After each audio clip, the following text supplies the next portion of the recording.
अस्सलाम वालेकुम वरहमतुल्लाहि वबरकातुहू। बिस्मिल्लाहिर्रहमानिर्रहीम। अल्लाह के नाम से शुरू करते हैं जो बड़ा मेहरबान और निहायत रहम करने वाला है। पारा नंबर 18 सूरह अल-मोमिनून की आयत नंबर 91 जो कि एक दुआ से शुरू हुई है कि पाकी है अल्लाह को उन बातों से जो ये बताते हैं, यानी कि जो झूठ बोलते हैं और बताते हैं कि अल्लाह ताला का कोई शरीक है या उसकी कोई औलाद है, कि अल्लाह कि ना औलाद हो सकती है ना इसका शरीक। ये दोनों बातें मुहाल हैं। ये इस आयत में और अगली आयतों में इसका वाज़ेह तौर पर बयान फरमाया गया कि जो इसके लिए शरीक और औलाद ठहराते हैं वो सरासर झूठे और खसारे में है और नुकसान में है।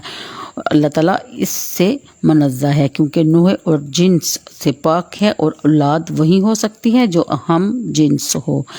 फिर बयान फरमाया जाता है कि जो अलवहियत में शरीक हो और इसके दूसरे के तख्त तसर्रुफ ना छोड़ता, अगर दूसरा कोई खुदा होता तो, यानी कि और दूसरे पर अपनी बर्तरी और अपना गलबा पसंद करता, क्योंकि मुतकाबिल हुकूमतें इसके मुतकाज़ी हैं। और इससे मालूम हुआ कि दो खुदा होना बातिल हैं। खुदा एक ही है और हर चीज़ इसके तख्त और तसर्रुफ में है।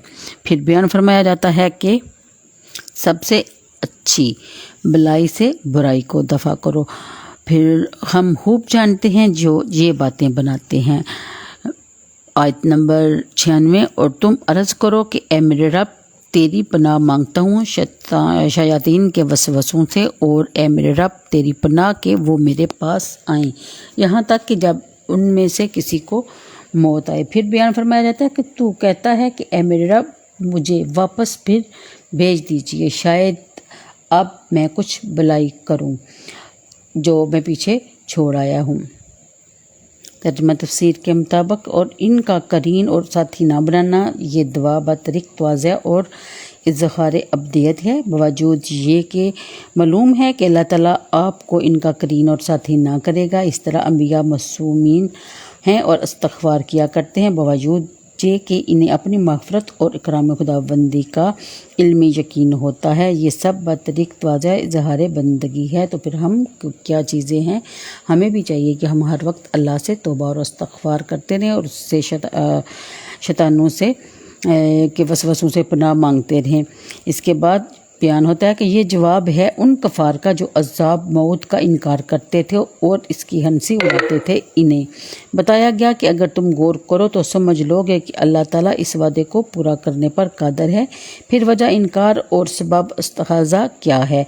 अज़ाब में जो तहीर हो रही है इसलिए है कि अल्लाह की हिकमतें हैं कि इनमें से जो ईमान लाने वाले हैं वो ईमान ले आएँ और जिनकी नस्लें ईमान लाने वाली हैं इनसे वो नस्लें पैदा हो जाएँ।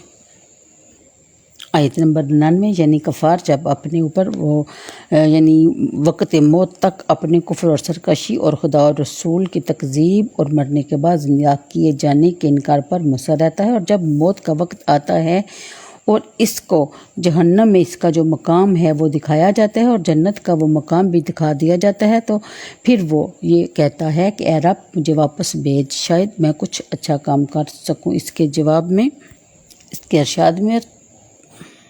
अरशाद बारी ताला होता है कि हसरत और नदामत से ये होने वाली नहीं, इसका कुछ फ़ायदा नहीं। जो इन्हें दुनिया की तरफ वापस होने से माना है और वो मौत है।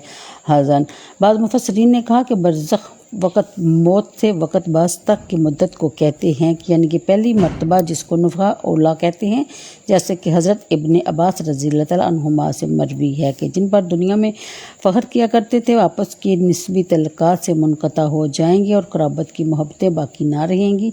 और ये हाल होगा कि आदमी अपने भाई और माँ और अपने बाप और बीबी और बेटियों से भागेगा, जैसे कि दुनिया में वो उनके लिए सब कुछ करता रहा।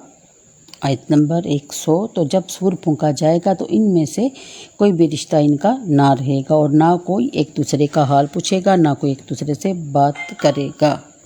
आयत नंबर 102 और जिन्होंने अपनी जानें घाटे में डाली हमेशा दोज़ख में रहेंगे, उनके मुंह पर आग लिपट मारेगी और इसमें मुंह चढ़ाए हुए होंगे।